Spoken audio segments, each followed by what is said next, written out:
Very good morning, my dear student and my dear friends. First of all, I would like to welcome to our physics point class. Today, we will be studying another unit which is called current electricity.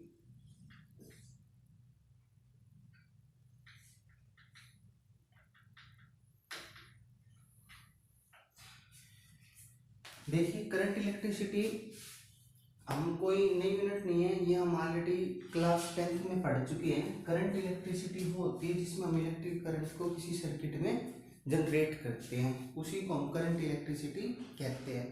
तो first of all हमें ये समझना होगा current electricity नाम कैसे बना। तो सबसे पहली बात याद रखिए, करंट इलेक्ट्रिसिटी बेसिकली क्या होता है कि जब हम चार्ज इन मोशन स्टडी करते हैं किसी भी कंडक्टर्स के अंदर या किसी सर्किट्स में, तो उसी को हम लोग करंट इलेक्ट्रिसिटी कहते हैं। तो करंट इलेक्ट्रिसिटी बेसिकली क्या होगी, जैसे इलेक्ट्रोस्टैटिक हम क्या कहते हैं कि ब्रांच ऑफ फिजिक्स होती है which study about charge at rest, उसी तरह से करंट इलेक्ट्रिसिटी भी फिजिक्स की क्या है, एक ब्रांच है।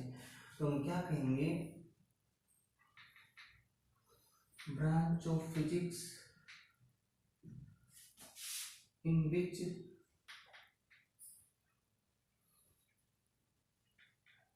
we study about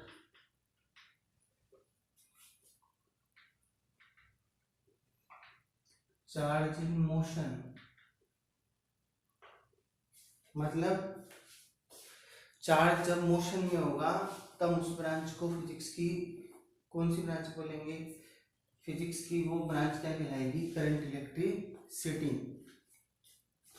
अब बात आती है कि करंट इलेक्ट्रिसिटी में सबसे पहली चीज क्या है। देखिए, क्योंकि हमें चार्ज को मूव कराना है तो हमें ये पता होना है कि चार्ज होता कहाँ पे है। तो चार्ज आपको पता है यहाँ हमारे पास इलेक्ट्रॉन से जनरेट होता है।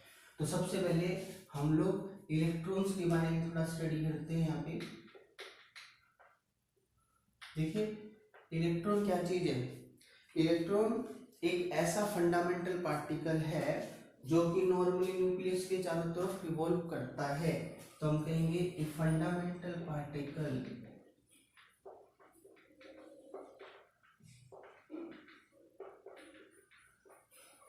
That revolve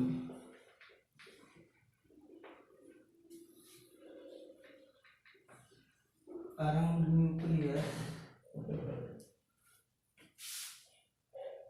in certain orbits with definite energy।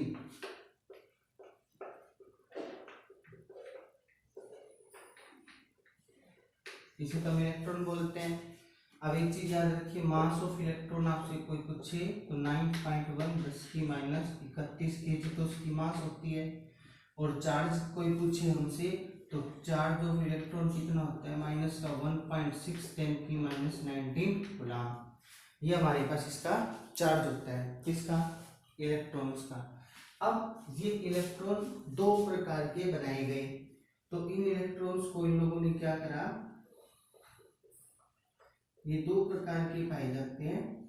एक इलेक्ट्रॉन तो वो होते हैं जो कि बॉन्डिंग में हेल्प करते हैं, उसको हम लोग वैलेंस इलेक्ट्रॉन बोलते हैं। और एक इलेक्ट्रॉन जो कंडक्शन में हेल्प करते हैं उसको हम लोग फ्री इलेक्ट्रॉन बोलते हैं। क्लियर। अच्छा, दूसरी बात ये, वैलेंस इलेक्ट्रॉन और फ्री इलेक्ट्रॉन में से ये वाले कौन से होते हैं, लो एनर्जी पार्टिकल्स होते हैं, और ये हाई एनर्जेटिक पार्टिकल्स होते हैं। अच्छा, दूसरी बात, वैलेंस को अगर फ्री इलेक्ट्रॉन बनाना चाहते हो, अगर आप चाहते हैं कि वैलेंस फ्री इलेक्ट्रॉन बन जाए तो हमें बाहर से कुछ एनर्जी देनी पड़ती है। We have to provide certain energy to valence electron.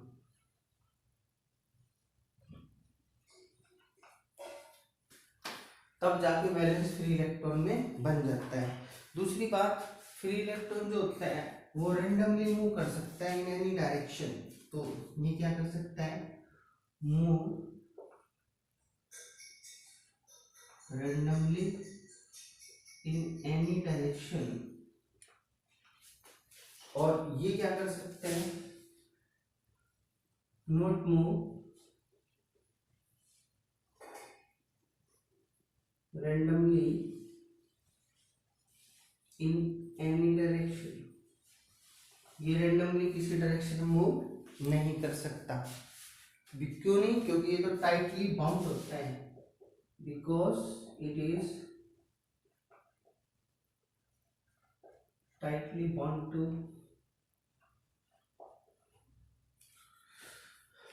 अब एक बात ध्यान रखें, valence electron outermost shell में होते हैं, बट ये ज्यादा स्ट्रॉन्ग फोर्स ऑफ अट्रैक्शन से ना होकर थोड़े फोर्स ऑफ अट्रैक्शन से बंधे जरूर होते हैं। तो इट इज टाइटली की जगह हम कहेंगे less tightly, less tightly bound to nucleus क्यों होते हैं, as it is lying in outermost cell.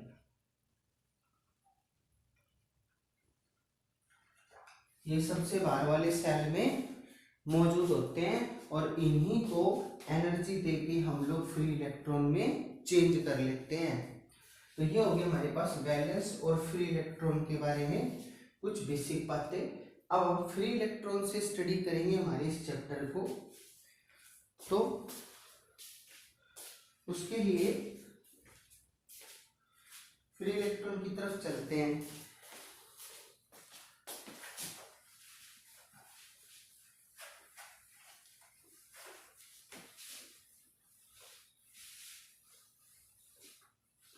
Clear कर देता हूं।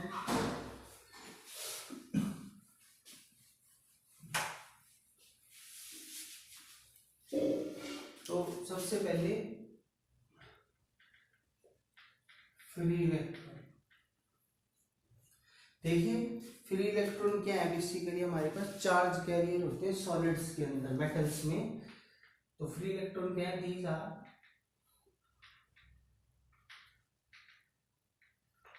Charge carriers in metals. ये मेटल्स के चार्ज कैरियर्स होते हैं। अब बात आती है कि जब ये इलेक्ट्रॉन चलते हैं, इलेक्ट्रॉन जब ये चलते हैं तो हमें चार्ज को डेवलप करते हैं। तो चार्ज क्या चीज हुआ, अब ध्यान से समझेंगे आप। चार्ज क्या चीज है, इलेक्ट्रॉन का फ्लो होना। तो rate of flow of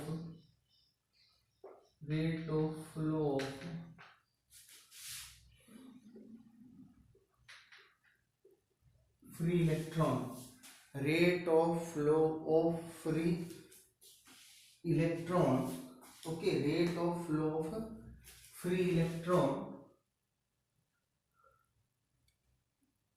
in a conductor.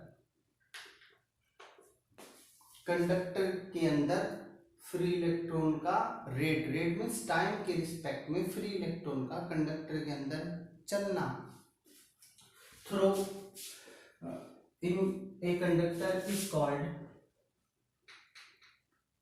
Charge. अच्छा, चार्ज रिप्रेजेंट बाय Q, किसे दिखाया जाएगा, Q से। और बेसिकली कोई भी चार्ज जो होता है वो एनी फार्मूला होल्ड करता है। ध्यान रखें आप यहाँ पे, वेयर एन तो नंबर ऑफ इलेक्ट्रॉन्स होते हैं, फ्री इलेक्ट्रॉन्स एक्चुअली वहाँ होते तो इलेक्ट्रॉन एनर्जी गेन करके फ्री इलेक्ट्रॉन बनते हैं, बात आप ध्यान रखेंगे। और ई क्या होता है हमारे पास, चार्ज होने इलेक्ट्रॉन।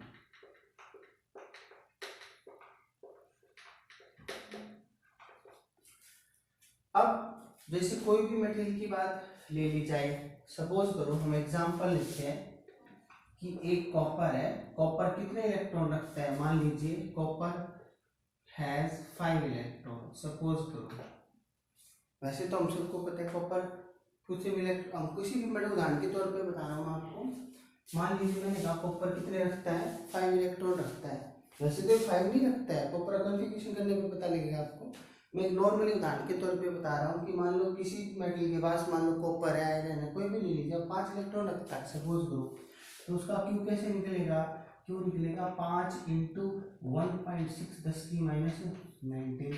अब इसे 16 पंजे 80 हो गया ना, 16 पंजे 80, तो यानी कि ये हो गया 8 इंटू 10 की -19 कूलम। ये चार्ज डेवलप हो गया उस कॉपर की वायर के ऊपर जिसके पास कितने हैं 5 इलेक्ट्रॉन है। इस तरह से 8 इलेक्ट्रॉन 10 इलेक्ट्रॉन आप किसी भी पर्टिकुलर मेटल के अंदर उनकी इलेक्ट्रॉन्स की संख्या पे बता सकते हो कि कितना चार्ज वो कंडक्टर की वायर होल्ड करेगी।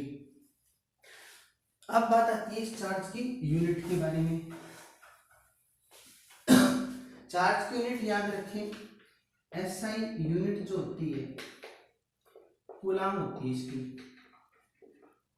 क्या होती है कूलम। एसआई यूनिट इसकी क्या होती है कूलम होती है, किसकी चार्ज की। और अब बात आई कि ये हमारे पास एक कूलम हो गई। अब ये जो एक कूलम है इसके अंदर सीरीज यूनिट भी बनाई जा सकती है, जिसे हम लोग स्टेट कूलम ESU वगैरह भी बोलते हैं। तो वो हम कैसे याद रखेंगे, तो सबसे पहली बात याद रखें कि हमारे पास मेनली बेसिकली हमसे कोई पूछे तो हमें SI यूनिट की क्या देते हैं, चार्ज की कूलम ही देते हैं। वो मैं आपको अगले वीडियो में बताऊंगा कि इनकी डिफरेंट यूनिट कौन कौन सी हो सकती हैं, लेकिन फिलहाल हमें सीजीएस लेवल के ऊपर ही बात करनी होगी यहाँ पे। तो ये हमारे पास हो गई SI यूनिट, इसकी क्या हो गई कूलम। अब अगर हम आगे चलें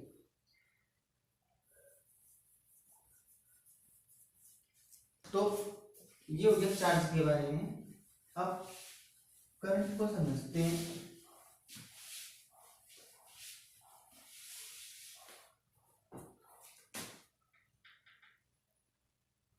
देखिए हम कौन सा पढ़ रहे हैं, इलेक्ट्रिक करंट पढ़ रहे हैं। इलेक्ट्रिक करंट क्या है, देखो मैंने भी बताया, जब इलेक्ट्रॉन का फ्लो होता है टाइम के रिस्पेक्ट में किसी कंडक्टर के अंदर तो बनता है चार्ज। इसी तरह से जब चार्ज का फ्लो होगा तो हम क्या कहेंगे, flow of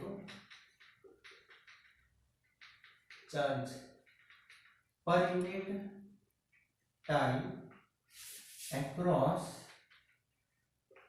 any cross section area, any cross section area of the conductor or material।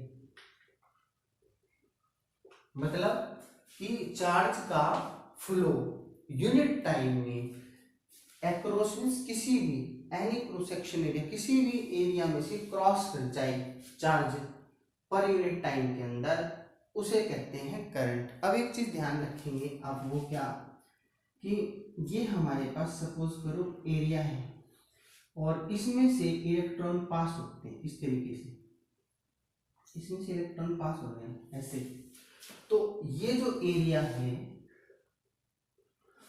Clear, और ये इलेक्ट्रॉन का फ्लो हो रहा है इस तरह से। इलेक्ट्रॉन का फ्लो होगा तो चार्ज बनेगा, चार्ज इसमें से फ्लो होगा। अब देख लीजिए इलेक्ट्रॉन कैसे चल रहा है, परपेंडिकुलर चल रहा है ना, तो इसलिए हम कहेंगे such that area is being perpendicular to flow electron, means flow of electron charge के परपेंडिकुलर चले एरिया, तब हम लोग इसको करंट को मेजर कर सकते हैं। अब बात ये आती है, अब इसको समझते हैं ये कैसे हैंडल होगा। रिप्रेजेंट बाय आई। अब सच दैट करंट जो है उसका फार्मूला हम लोगों ने बनाया Q upon T, but Q तो हमें पता है NET होता है, क्या होता है NET। अब देखिए कि यहाँ पे ये Q भी दो तरह का हो सकता है। देखिए फर्स्ट स्टेप, अगर Q स्टडी होगा, स्टडी समझते हो, फिक्स होगा, तो फार्मूला आपका लगेगा I का Q बाय T। और अगर ये Q वेरिंग हो, वेरिंग माने बदलता हुआ चले। तो सपोज करो ये Q1 से चल के और Q2 के मैग्नीट्यूड पे बदल जाए तो टोटल कितना चार्ज बदलेगा dq। बट जब Q1 था तो टाइम था t, बट Q2 था तो t प्लस डेल्टा t, तो dq कितने में चेंज हो गया dt में, तब इसका फार्मूला होल्ड करेगा dq ऑन dt। तो ये बात आप ध्यान रखें कि अगर चार्ज मींस इलेक्ट्रॉन की संख्या एक समान रेट से गुजरती है तो ये, और अलग अलग रेट से गुजरेगी तो ये, तो हम लोग ज्यादातर यही वाला फार्मूला यूज करते हैं। क्लियर, ये वेरिंग केस में लगाया जाता है। अब बात ये है मेन फार्मूला हमारे पास, ये पता लग गया आपको चार दो वेराइटीज में चल सकता है इसके अंदर, तो अलग अलग तरह के फार्मूले होल्ड करेगा। ये करंट हो गया, करंट का फार्मूला बन गया। अब आप यहाँ से अगर यूनिट टाइम कर लें तो हमें पता है यूनिट टाइम के अंदर I is equal to N ही होगी। एन क्या होगी, पर्टिकुलर इलेक्ट्रॉन की संख्या, और ई हो गया उनका चार्ज। इस तरह से हमें इलेक्ट्रॉन के मैग्नीट्यूड का पता लगता है। अब आप यहाँ से देखें कि इलेक्ट्रॉन का मैग्नीट्यूड किस बात पे डिपेंड करता है, मीन्स करंट का मैग्नीट्यूड, करंट का मैग्नीट्यूड करता है इसकी संख्या पे।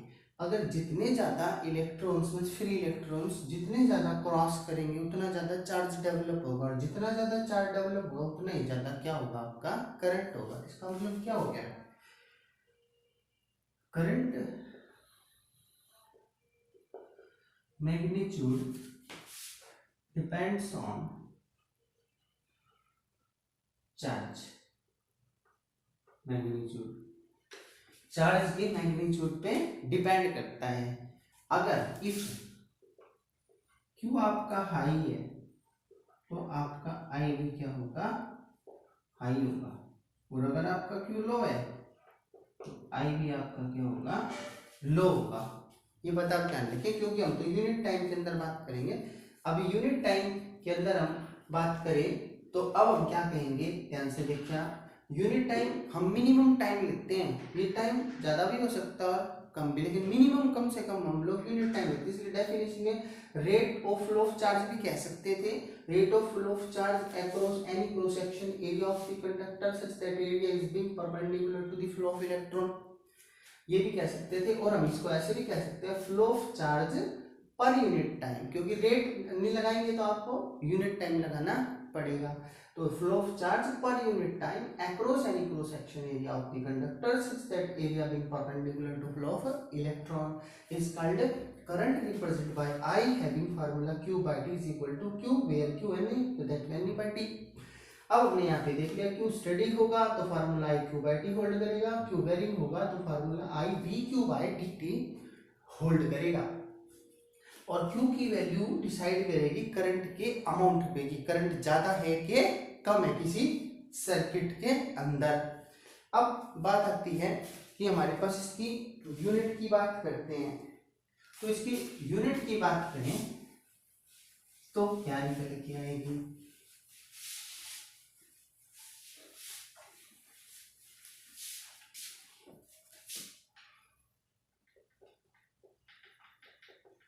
देखिए एज I का फार्मूला हम लोगों ने कहा Q by T होता है, तो इसकी यूनिट तो कूलाम होती है और इसकी क्या होती है भाई सेकंड, तो कूलाम पर सेकंड हो गई। क्लियर, कूलाम पर सेकंड। अब देखो कूलाम पर सेकंड को हम लोग नॉर्मली एम्पियर बोलते हैं, क्या बोलते हैं नॉर्मली एम्पियर। तो आप ये बात याद रखें करंट की एसआई यूनिट क्या होती है, एम्पियर होती है। क्लियर, अब बात आती है करंट की यूनिट हमारे पास एम्पियर होती है, तो हम लोग इसको डिफाइन कैसे करेंगे, तो इसको डिफाइन करने का कारण कैसे डिफाइन करेंगे, देखिए करंट जो होगा वो 1 एम्पियर हो जाएगा कब, अगर उसका चार्ज तो 1 कूलाम हो और टाइम उसका 1 सेकंड हो जाए। तो हम क्या कहेंगे, करंट इलेक्ट्रिक करंट लगा लिया in a conductor is said to be 1 ampere 1 ampere होगा when a charge of 1 coulomb flow, तो चार्ज को फ्लो करेगा ना, charge of 1 coulomb flow per second through that conductor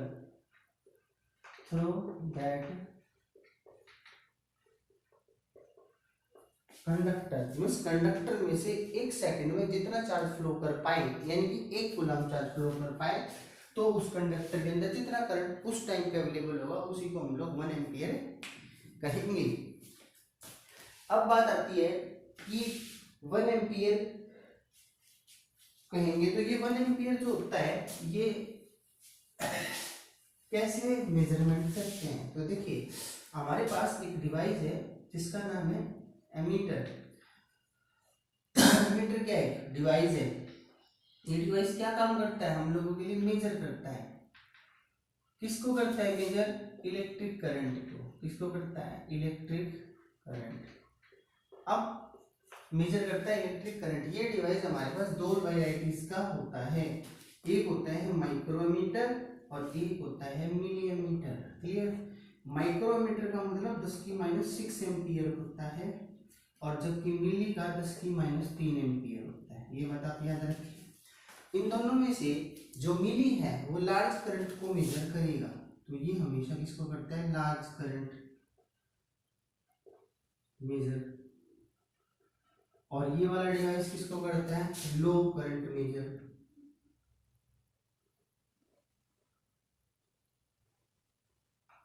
okay, इन दोनों बड़ा कौन, मिली है। तो ये ध्यान रखें, ये दोनों में बड़ा कौन सा है आपका, मिली। अच्छा, ये ज्यादा करंट, सर्किट में ज्यादा करंट होगा तो मिली यूज करेंगे और कम करंट होगा तो लो करंट होगा ना सर्किट में, उसे मेजर करना है तो हम लोग माइक्रोमीटर का यूज करेंगे। अब एक खास बात, ये जो एमीटर होता है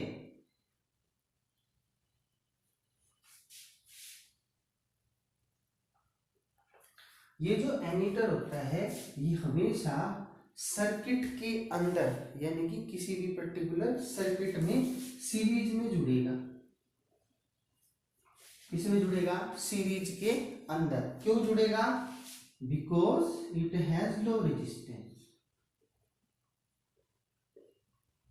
इसका रेजिस्टेंस क्या होता है, लो। अब कोई पूछे एमीटर किस चीज का बना हुआ होता है, तो आप याद रखें कि यहाँ एक गैल्वेनोमीटर होता है और यहाँ एक हम लोग छोटी सी कॉइल लगाते हैं जिसको हम लोग शंट बोलते हैं। क्या बोलते हैं,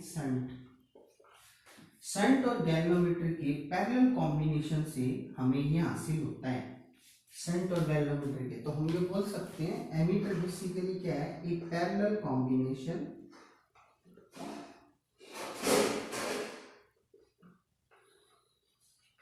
किसका, shunt and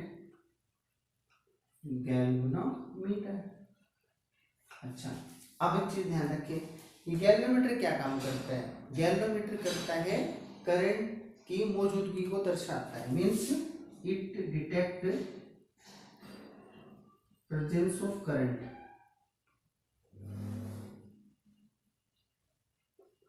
in A circuit. किसी सर्किट में करंट है इसकी प्रेजेंस को दिखाता है। और शंट क्या है, शंट एक लो रेजिस्टेंस वायर होती है। किस लिए यूज की जाती है, used to protect burning of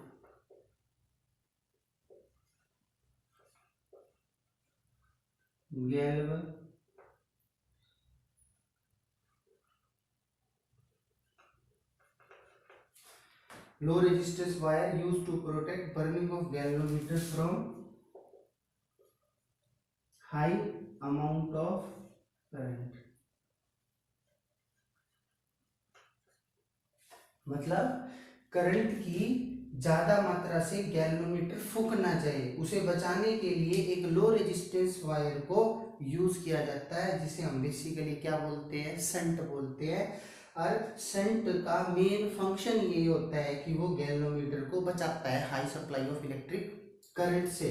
और गैल्वेनोमीटर का काम होता है सर्किट में करंट की मौजूदगी को दर्शाना। दोनों को जो पैरेलल में जोड़ते हैं तो इस पूरे डिवाइस को हम लोग क्या बोलते हैं, एमीटर। अच्छा, अब एक चीज ध्यान रखें, ये हम इससे ज्यादा डिटेल में नहीं पढ़ सकते अभी, क्योंकि हम चल रहे हैं करंट इलेक्ट्रिसिटी में। अगर इससे ज्यादा हमें स्टडी करना होगा तो हमें मैग्नेटिक फील्ड का एक चैप्टर आता है क्लास 12th में, वहाँ स्टडी करेंगे। तो फिलहाल तो हम सेकंड चैप्टर करंट इलेक्ट्रिसिटी में चल रहे हैं, तो it is enough to understand what is emitter, how emitter is formed, and what the function of emitter, why it is always connected in series because it has low resistance। अभी question आता होगा दिमाग में, low resistance कैसे है। देखिए galvanometer अगर कोई भी पूछे तो याद रखें, ये एक हाई रेजिस्टेंस डिवाइस होता है। कैसा होता है, हाई रेजिस्टेंस, मतलब ये अपने में से कम करंट अलाउ करता है, पास होने देता है। लेकिन जैसे इस पे आप शंट डालते हो तो शंट क्या है, एक लो रेजिस्टेंस है। शंट क्या है, एक लो रेजिस्टेंस है। अगर आपको पता हो तो पैरेलल कॉम्बिनेशन में नेट रेजिस्टेंस क्या होता है, घट जाता है। इसलिए इन दोनों का नेट रेजिस्टेंस डिक्रीज कर जाएगा पैरेलल कॉम्बिनेशन में। वो कितना होगा, अगर मैं ये देखना चाहूँ रेजिस्टेंस ऑफ एमीटर कितना होगा, तो ये फार्मूला होल्ड करेंगे पैरेलल में। तो ये तो मेरे पास हो गया शंट का, और ये मेरे पास हो गया गैल्वेनोमीटर का। क्लियर। तो यहाँ से हम देखें तो आर एस और आर जी, तो यहाँ से हो गया आर जी और आर एस। तो यहाँ से आर ए कितना हो गया, R G R S, R G plus R S. ये हमारे पास यहाँ पे एमीटर का रेजिस्टेंस है, जो कि आप देख रहे हो बहुत कम हो गया। कैसे, क्योंकि ये दोनों वैल्यू जितनी ज्यादा होंगी उतना कम एमीटर का क्या होगा, रेजिस्टेंस होगा। ठीक है, इसलिए नीचे टोटल ज्यादा है ना, तो ये चीज इससे क्या है, ज्यादा, इसलिए ये दोनों का टोटल इससे बताता है कि। तो हम यहाँ से एक बात क्लियर कर लेते हैं कि एमीटर का रेजिस्टेंस बहुत ही कम हो जाता है, जिसकी वजह से वो अपने में से ज्यादा करंट अलाउ करता है। और वो दो वेराइटीज में ज्यादा और कम करंट नापने के लिए दो तरह का बना है, मिली बना है और माइक्रोमीटर बना है, जो दोनों ही सीरीज में जुड़ना पसंद करते हैं। बात क्लियर। ये हमारे पास एमीटर सेक्शन के बारे में हो गया। बाकी ज्यादा डिटेल में हम लोग मैग्नेटिक फील्ड के चैप्टर में पढ़ेंगे। अभी हम आगे चलेंगे करंट की तरफ, टाइप्स पे।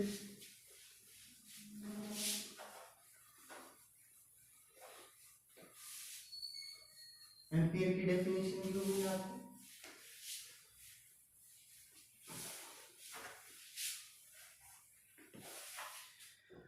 अब जो करंट की टाइप है, अब हमारे पास टॉपिक है टाइप्स ऑफ इलेक्ट्रिक करंट।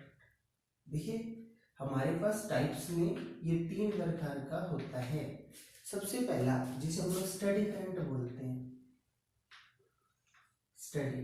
अब एक ध्यान रखिए, स्टडी का एक नाम और है जिसको हम लोग डायरेक्ट करंट बोलते हैं। क्लियर। अच्छा, एक हमारे पास वेरिएबल होता है और एक हमारे पास होता है अल्टरनेटिव।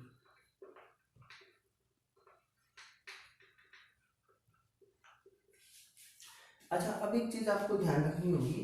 देखो मैं एक ग्राफ से समझाता हूँ ये कैसे काम करते हैं। इधर हमारे पास आई है और इस तरफ क्या है, टी।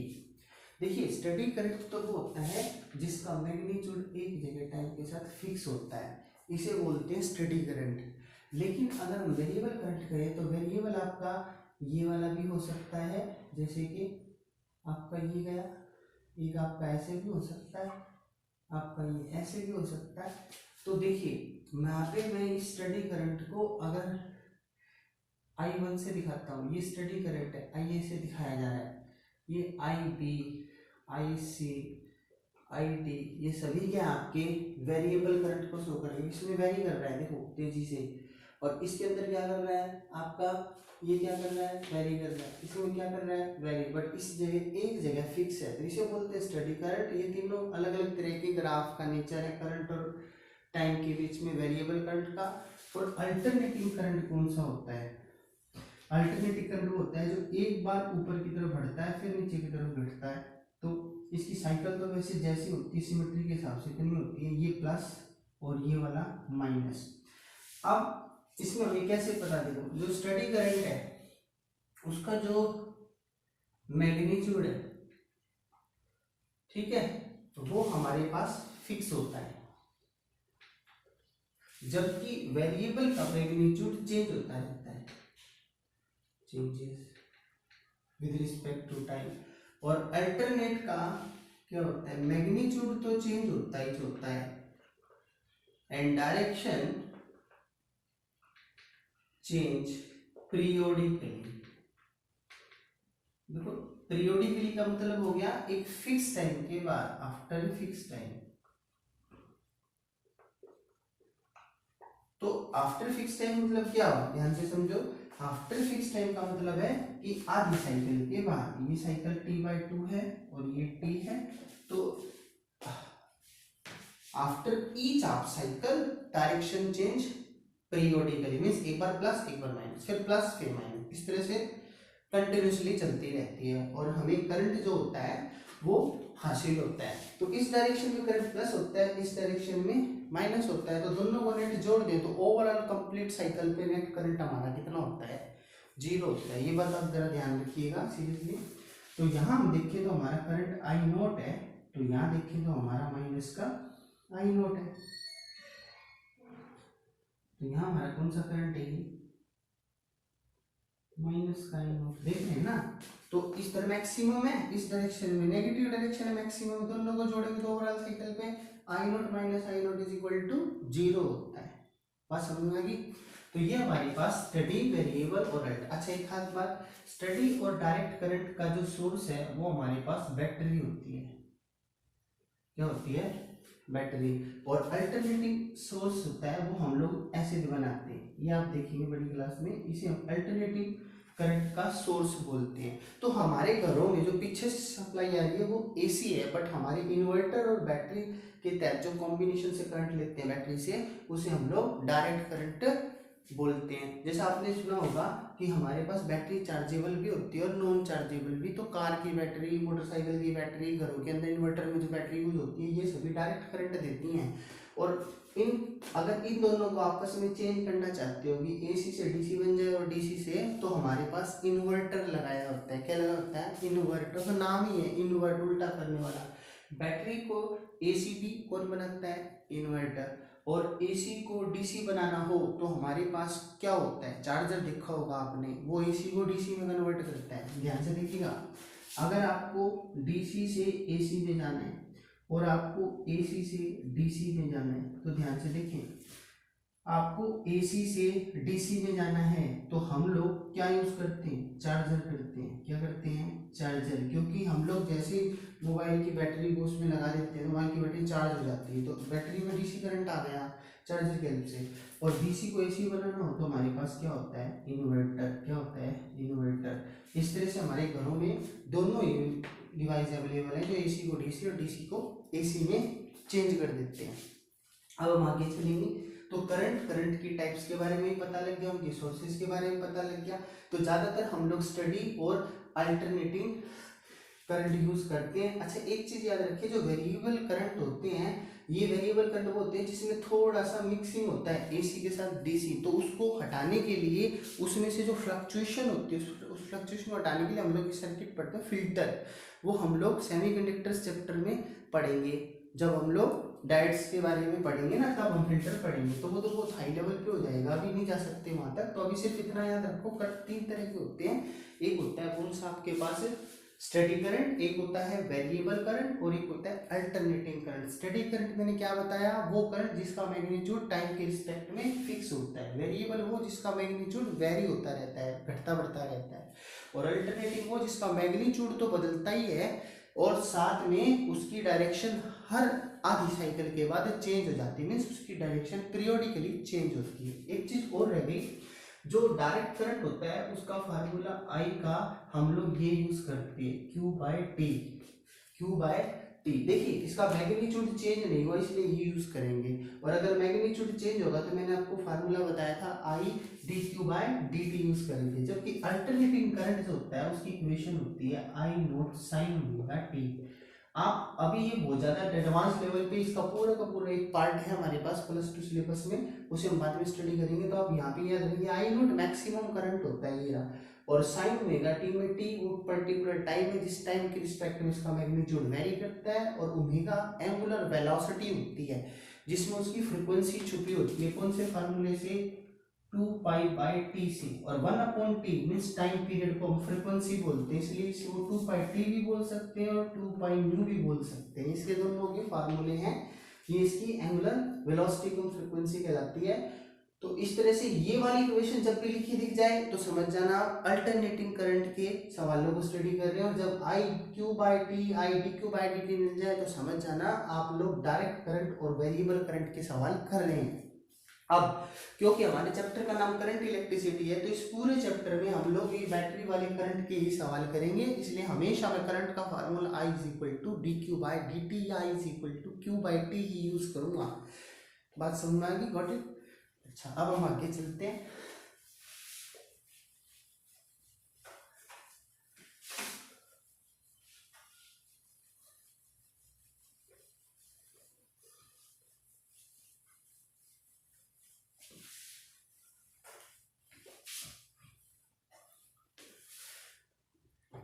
अब हमें करंट तक का बारे में सब कुछ पता लग चुका है। अब हमारा जो टॉपिक है उस टॉपिक का नाम हमारे पास क्या है? Drift speed. Actually drift speed होती क्या है, पहले उस चीज को समझते हैं हम लोग और उसका एक्सप्रेशन निकालेंगे। तो आपको पता है कि किसी भी कंडक्टर या वायर में जब इलेक्ट्रॉन मूवमेंट करता है, अब बात आती है electron means free electron movement कैसे करते हैं, उनके मैकेनिज्म को समझना है। तो हम लोगों का नाम है अब अगले टॉपिक का नाम क्या है? measure of motion of an free electron inside a conductor। Okay, इसी का नाम है ड्रिफ्ट स्पीड। क्या नाम है? Drift speed. ठीक है, तो मतलब फ्री इलेक्ट्रॉन की मोशन होना इसमें कंडक्टर के अंदर, उस मैकेनिज्म को हम लोग ड्रिफ्ट स्पीड बोलते हैं। अब ड्रिफ्ट स्पीड समझना होगा हमें क्या होता है। तो देखिए बहुत आसान है, इसमें आपको डायरेक्शन का भी पता लग जाएगा। ये हमारे पास एक कंडक्टर है, मान लो मैंने लिया ऐसा, और ये इसकी एरिया हो गए 2। अब मैंने क्या करा, इसको इससे जोड़ दिया। अब ये मैंने एरिया इसके हटा दिए दिखाने के लिए, क्लियर? अब मैंने क्या करा, एक तार इस साइड से जोड़ा और एक तार इस साइड से, और मैंने ये नीचे जोड़ दी बैटरी। क्या जोड़ दी? बैटरी या सेल, जो भी आप चाहें। क्लियर? अब देखिएगा इसका कोई ना कोई सुटेबल पोटेंशियल तो होगा ही। अब एक चीज याद रखें कि ये पोटेंशियल का फार्मूला हमारे पास W/Q होता है, 10th क्लास में स्टडी करके आ रहे हैं। अब हम क्या देखते हैं कि हमें पता है कि इसके अंदर जो इलेक्ट्रॉन होते हैं वो फ्री इलेक्ट्रॉन होते हैं, चार्ज कैरियर हमारे पास, लेकिन वो शुरुआत में रेंडमली मूव करते हैं रूम टेम्परेचर के ऊपर। ध्यान से सुने, कोई भी कंडक्टर जो बिजली कंडक्ट कर सकता है वो वैसे नहीं कर सकता जब तक उसे बैटरी से ना जोड़ा जाए। तो ऐसा क्या होता है कि बैटरी जोड़ने पे वो चल पड़ता है, करंट बैटरी ना जोड़ने पे वो नहीं दे पाता, उसको समझना है। तो सबसे पहली बात ये याद रखिए ड्रिफ्ट स्पीड होती क्या है कि किसी भी कंडक्टर के पास हमें पता है फ्री इलेक्ट्रॉन तो होते हैं, लेकिन वो फ्री इलेक्ट्रॉन एक डायरेक्शन में नहीं होते, तो उनको डायरेक्शन में लगाने के लिए हम लोग उनके ऊपर क्या करते हैं, एनर्जी प्रोवाइड करने के लिए बैटरी जोड़ देते हैं। तो होता क्या है, बैटरी में इस साइड से माइनस चार्ज आ जाता है इस प्लेट पे, तो ये आ गया माइनस का चार्ज इस साइड से, और इस साइड से बैटरी पे कैसे चार्ज आ गया? प्लस का। ठीक है, अब हमें पता है कि इलेक्ट्रॉन क्या करेंगे, इलेक्ट्रॉन ऐसे ऐसे मूव करना शुरू कर देंगे, माइनस साइड से चलेंगे प्लस साइड की तरफ। क्लियर? तो ये जो इलेक्ट्रॉन आपके चल रहे हैं इस तरीके से, अच्छा बात है समझ में, ये इलेक्ट्रॉन माइनस से प्लस डायरेक्शन की तरफ चल रहे हैं। अब ये माइनस से प्लस की तरफ चल रहे हैं, जिसका मतलब इलेक्ट्रॉन की जो मोशन है ना वो हमेशा लो पोटेंशियल से हाई पोटेंशियल होती है। एक बात ध्यान रखिए, इलेक्ट्रॉन हमेशा लो पोटेंशियल से हाई पोटेंशियल की तरफ चलेगा। अब इलेक्ट्रॉन लो पोटेंशियल से हाई पोटेंशियल की तरफ चलेगा, तो इसका मतलब उस इलेक्ट्रॉन को मोशन तो मिली कहीं से, तो वो ये वहां से पता लग जाएगा, उसे वर्क डन मिला, तो उसने वर्क डन हुआ कौन सा? चार्ज इनटू वी से। इस फार्मूले से वो चलता है इस साइड से इस साइड, लेकिन इस साइड से रिपल्शन फोर्स के तहत चलता है वो, क्लियर, इसलिए उसमें वर्क डन हो गया, एनर्जी आ गई, क्या आ गई, एनर्जी। अब ध्यान से सुने, अब जब ये इलेक्ट्रॉन इस साइड से चलेगा तो ध्यान से सुनो, जब ये इलेक्ट्रॉन इस साइड से चलता है ना तो इसको हम लोग इलेक्ट्रॉनिक करंट बोलते हैं। कौन सा करंट बोलते हैं, इलेक्ट्रॉनिक करंट। तो ये तो हमारे पास इलेक्ट्रॉनिक करंट की डायरेक्शन हो गई, माइनस से प्लस। लेकिन इसकी उल्टी डायरेक्शन में जिसमें प्रोटॉन चल रहे होते हैं, तो इस डायरेक्शन को हम लोग, जो प्रोटॉन की डायरेक्शन होती है जो हाई पोटेंशियल से लो पोटेंशियल की तरफ होती है और opposite to direction of electrons होती है, उसे कन्वेंशनल करंट बोलते हैं। कौन सा, कन्वेंशनल करंट। तो याद रखें, इलेक्ट्रॉनिक करंट और कन्वेंशनल करंट एक दूसरे के अपोजिट डायरेक्शन में चलते हैं जब आप बैटरी से किसी भी कंडक्टर को जोड़ देते हो। ठीक है, अब हमें चलना था ड्रिफ्ट स्पीड की तरफ। तो ध्यान से सुनो, जब कोई भी कंडक्टर आप किसी भी इलेक्ट्रिक फील्ड में रख देते हो, तो इलेक्ट्रिक फील्ड में रखने के बाद उस कंडक्टर के अंदर जितने भी इलेक्ट्रॉन्स होते हैं वो क्या करते हैं, कुछ एनर्जी एक्वायर करके ड्रिफ्ट हो जाते हैं और कुछ स्पीड को हासिल करते हैं। उस एवरेज स्पीड को ड्रिफ्ट स्पीड कहा जाता है। तो एवरेज स्पीड बेसिकली क्या है, ये एक एवरेज स्पीड है। ड्रिफ्ट स्पीड क्या है, average speed possessed by an electrons of a conductor whenever it is placed inside a electric field, uniform electric field बोलेंगे यहाँ पे। तो जब इनसाइड एक एक्सटर्नल इलेक्ट्रिक फील्ड लगा ले, क्योंकि फील्ड बाहर से दी जाती है, बैटरी है ना इसका सोर्स, तो हम क्या कहेंगे, जब किसी एक्सटर्नल इलेक्ट्रिक फील्ड में किसी कंडक्टर को रख दिया जाता है तो कंडक्टर के इलेक्ट्रॉन जो एवरेज स्पीड को पोजेस्ड करते हैं उस स्पीड को हम लोग ड्रिफ्ट स्पीड कहते हैं। क्लियर। तो average speed possessed by electron of the conductor whenever it is placed inside external electric field। अब एक चीज ध्यान रखें कि कौन सा इलेक्ट्रॉन था, ये देखिए ये वैलेंस इलेक्ट्रॉन था। हर एक कंडक्टर के पास हमें पता है वैलेंस इलेक्ट्रॉन होते हैं, लेकिन जैसे बैटरी से जुड़ते हैं तो वो फ्री इलेक्ट्रॉन में शिफ्ट हो जाते हैं। अब ध्यान से सुने कि इस दौरान एवरेज स्पीड की एक्सप्रेशन कैसे ड्राइव करी जाएगी। तो ये तो हो गया, जब से फील्ड में रखा तो वो जितने भी इलेक्ट्रॉन चल पड़े इससे इस डायरेक्शन में उन्होंने स्पीड को एक्वायर कर लिया। किसके एवरेज स्पीड, उस स्पीड को, एवरेज स्पीड का नाम ड्रिफ्ट स्पीड है। लेकिन सपोज करो क्या होता है कि मान लो एट रूम टेम्परेचर, ध्यान से देखना, रूम टेम्परेचर का मतलब क्या हुआ कि जब तक हमने उसे बैटरी नहीं जोड़ी कंडक्टर से तो उसमें जितने भी इलेक्ट्रॉन्स रहे फ्री वो सभी के सभी थर्मल वेलोसिटी तो होल्ड करते थे। तो मैंने मान लिया let u1 u2 and un be the thermal velocity, ये इसकी इनिशियल वेलोसिटी होगी, शुरुआती एवरेज थर्मल। तो u1 u2 and un be the thermal velocity of electrons in a conductor metal whatever. ठीक है। अब एज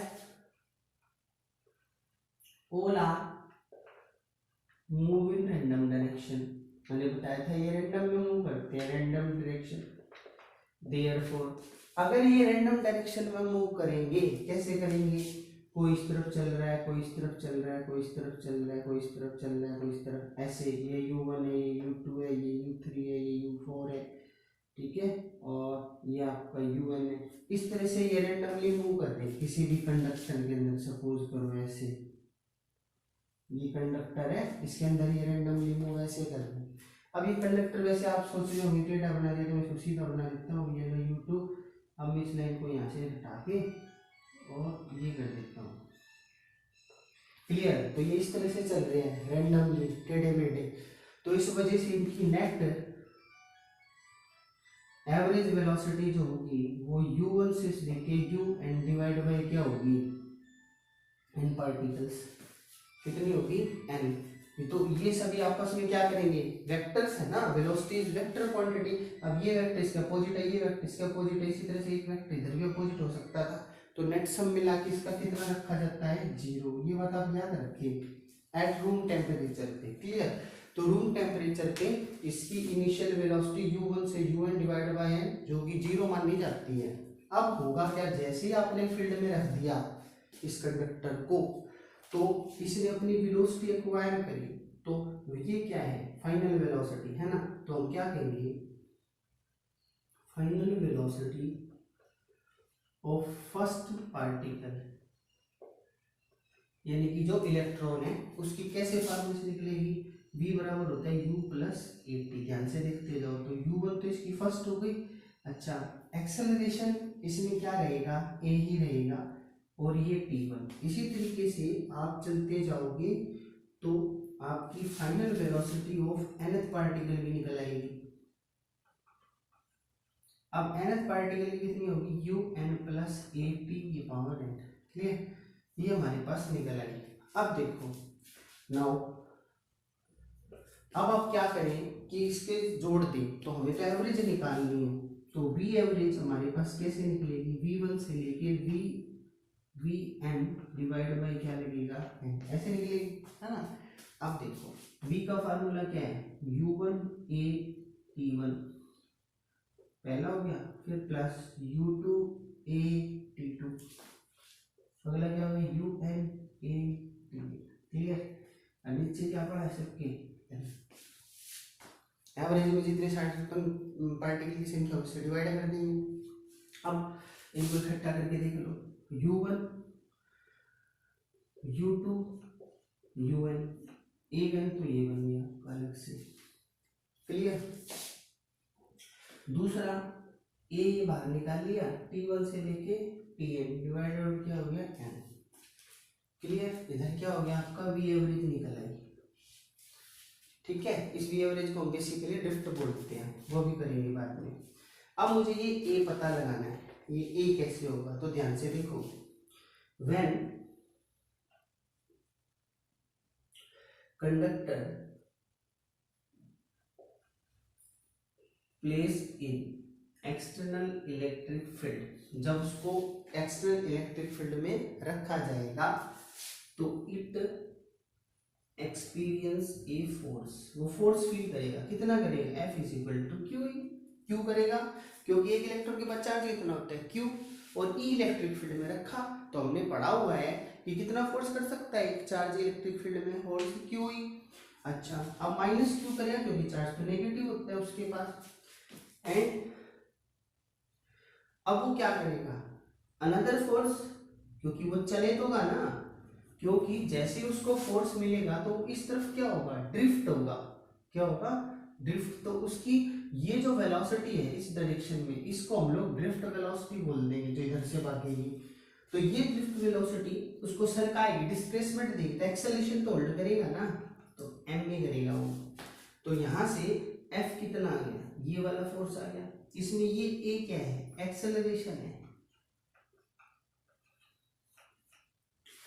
और मास m ये किसकी, इलेक्ट्रॉन की मास है। तो इलेक्ट्रॉन की मास और A एक्सेलरेशन हो गया उसके अंदर, तो टोटल फोर्स कितना होगा उसके अंदर, F। तो एक फोर्स ये और एक इलेक्ट्रिक फील्ड का फोर्स, दोनों फोर्स क्या होंगे, इक्वेट कर दिए जाएंगे। तो इक्वेट करने पे क्या होगा, देखिए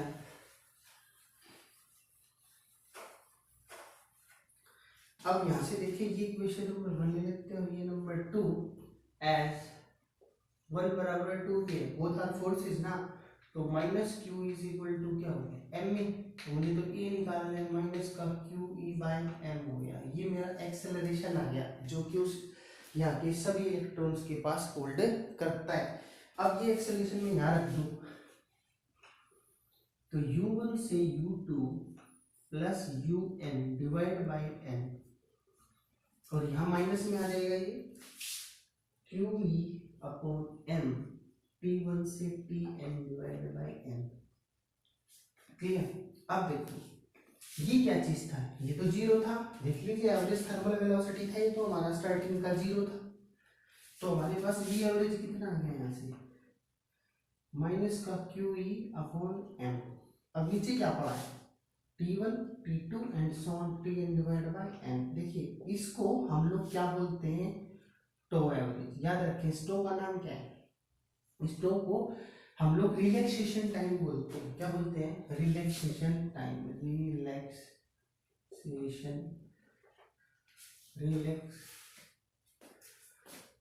ठीक है। तो क्या नाम है, रिलैक्सेशन टाइम।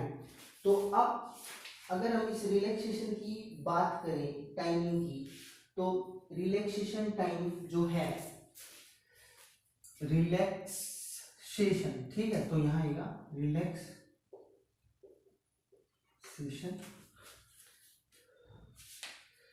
ठीक है। रिलैक्सेशन टाइम आपका क्या चीज है, अब उसको समझिए। रिलैक्सेशन टाइम आपका टी एवरेज है यहाँ पे, तो इसे हम लोग चाहें तो हम लोग टो एवरेज को रिलैक्सेशन टाइम बोलेंगे।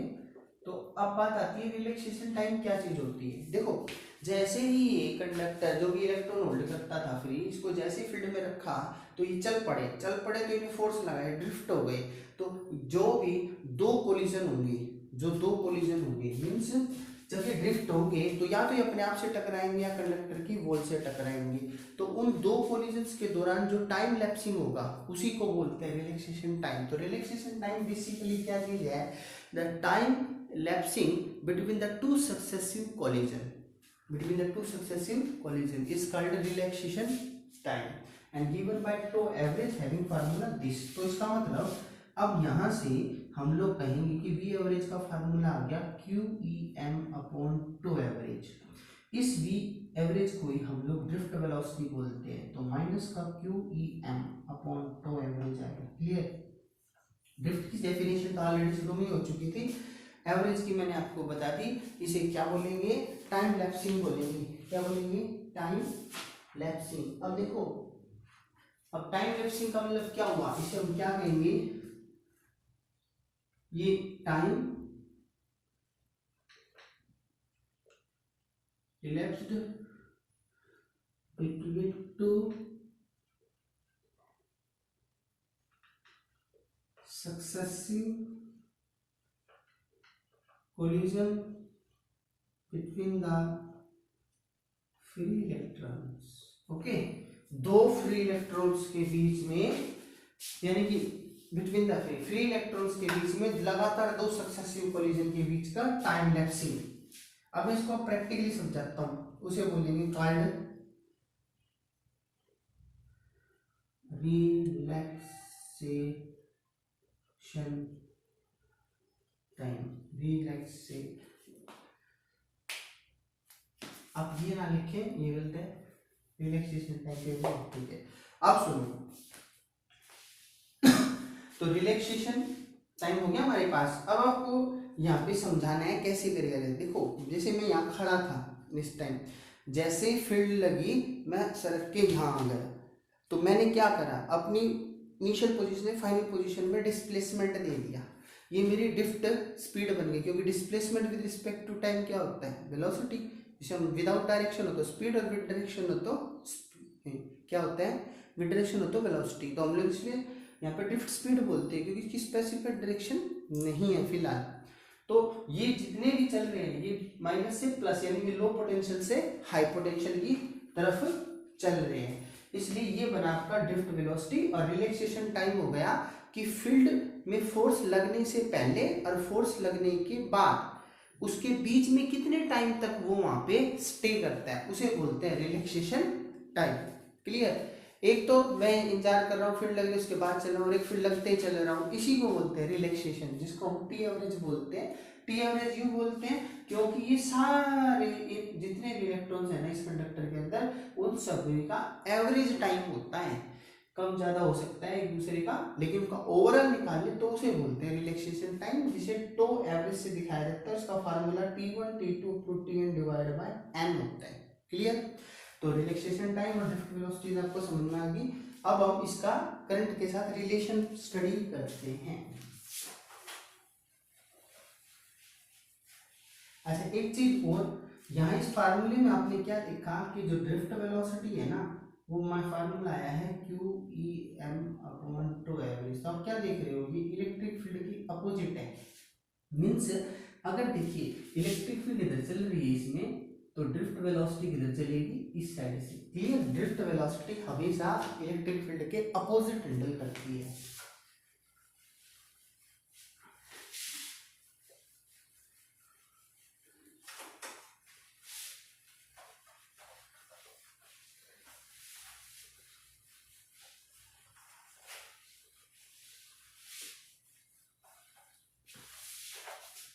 अब हमें रिलेशन निकालना है किस किस के बीच में, ड्रिफ्ट वेलोसिटी और करंट के बीच में। तो ये हमने कंडक्टर लिया, ये जोड़ दिया, इस कंडक्टर की लेंथ क्या ले ली, L, और ये एरिया क्या ले लिया इसका, E। क्लियर। अब हमें पता है रूल के मुताबिक ये माइनस बैटरी इधर आ जाएगा और प्लस इधर, तो इलेक्ट्रॉन मूवमेंट इस तरफ से करना शुरू कर देंगे। ये इलेक्ट्रॉन चल रहे हैं, ड्रिफ्ट हो गए इलेक्ट्रॉन्स विद वेलोसिटी से। क्लियर, ये इलेक्ट्रॉन से इधर भाग रहे हैं आपके। अच्छा, अब आप क्या देख रहे हैं, तो ध्यान से देखिएगा, इस साइड माइनस लग रहा है पोलैरिटी की साइड प्लस, तब चल रहे हैं फील्ड के, अब फील्ड ही हुआ और इलेक्ट्रिक ड्रिफ्ट वेलोसिटी हुई इलेक्ट्रॉन्स की। अब हमें रिलेशन निकालना है। अब आप यूं बताओ, रिलेशन निकालने के लिए एज वी नो करंट का फार्मूला होता है चार्ज अपॉन टाइम, होता है कि नहीं होता। तो सबसे पहले हमें चार्ज निकालना पड़ेगा। अब देखिए चार्ज कैसे निकालेंगे, सबसे पहले ये जो कंडक्टर लिया है इसका नाम ए भी ले लेते हैं। तो हम करते हैं, let us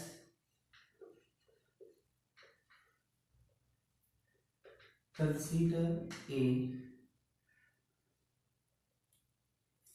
conductor AB of length L and area A, then its volume यानी कि V is equal to AL हो गया, as it contains, क्या आपको पता है कितने इलेक्ट्रॉन होल्ड करेगा, नहीं पता तो हम लगा लेते हैं, as it contain n electron, इसके अंदर कितने इलेक्ट्रॉन्स हैं, n, देयरफॉर तो वॉल्यूम इसका हो गया NaL, कितना हो गया NaL। अब since each electron has charge Q, उसके पास चार्ज Q होता है, therefore total charge in that conductor बराबर होगा QAL N, QALN इतना होगा कि N तो उसकी संख्या हो गई, Q चार्ज हो गया, A एरिया हो गया, L लेंथ, तो total charge in that conductor of volume, volume कितना है इसका EL, और वॉल्यूम EL बराबर इतना हो जाएगा। क्लियर। अच्छा, एंड यहां से यहां तक टाइम लेगा ना, टाइम क्या चीज होती है, डिस्टेंस बाय वेलोसिटी। डिस्टेंस बताओ कंडक्टर का ए से बी तक का कितना है, L है, और वेलोसिटी क्या है इसकी, ड्रिफ्ट है। देयरफॉर इक्वेशन नंबर 2 और ये इक्वेशन नंबर 1 और 2 को उठा के इसे स्टार में दे देते हैं। सो हम बोलते हैं फ्रॉम स्टार आई का फार्मूला क्या बनेगा, Q/T, बट Q का फार्मूला तो यहाँ पे निकाल रखा है। हमने क्या निकाला, देखो हमने टोटल चार्ज कितना निकाला, QA, चार्ज तो पता, चार्ज मैंने E ले सकता हूँ चाहूँ तो, मैं तुम्हें पता ही होगा, तो चार्ज को E ले लो चाहे Q ले लो, वो तो टोटल चार्ज ही माना जाता है। तो यहाँ टोटल चार्ज हो गया QALN, तो N तो संख्या होगी इलेक्ट्रॉन की, L लेंथ होगी, A एरिया, और चार्ज उस पर कितना होता है Q या E, कुछ भी ले सकते हैं आप। तो टोटल चार्ज तो ये रहा, ए एल एन, तो मैं यहाँ पे ई ले लेता हूँ क्योंकि यहाँ भी ऑलरेडी टोटल चार्ज क्यू है, तो मैं इसलिए ले लेता हूँ, कंफ्यूजन ना होना पड़े। वैसे हम लोग ई मानते हैं इलेक्ट्रॉन का चार्ज, ये ई ले लिया। अब नीचे टाइम का क्या आ रहा है, एल बाई वी टी। अब एल से एल कट जाएगा कि नहीं, तो बताओ हमारे पास क्या हो गया, n E A v d, n E v, और वी टी क्या है, ड्रिफ्ट वेलोसिटी। क्लियर, डायरेक्शन हो गई, तो ये क्लियर बात समझ में आ गई। अच्छा, अब हमारे पास करंट का फार्मूला क्या बना, n E A we t. यह बात याद रखिए, ये फार्मूला होता है, मैग्नीट्यूड की बात हो रही है यहाँ पे, डायरेक्शंस नहीं हो रही है। तो ड्रिफ्ट वेलोसिटी तो इस साइड होती है, एक डायरेक्शन तो है, फील्ड के अपोजिट चलेगी, और इलेक्ट्रिक फील्ड ये होगा, इसलिए इस पे वेक्टर साइन लगा होगा। लेकिन हम मैग्नीट्यूड की बात कर रहे हैं, यहाँ पे I is equal to N E V T बन जाएगा। अब I is equal to N E A we T, हमारा रिक्वायर्ड रिलेशन हो गया ड्रिफ्ट वेलोसिटी के साथ किसका, करंट का। बस समझना ये।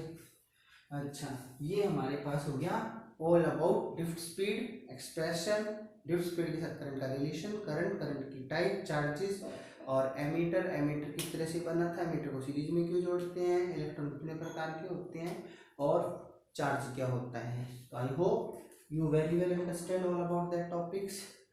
हम दोबारा फिर एक नए वीडियो में एक नए टॉपिक के साथ, तब तक आप सभी अपना ध्यान रखें और अपनी पढ़ाई को जारी रखिए। Thank you so much.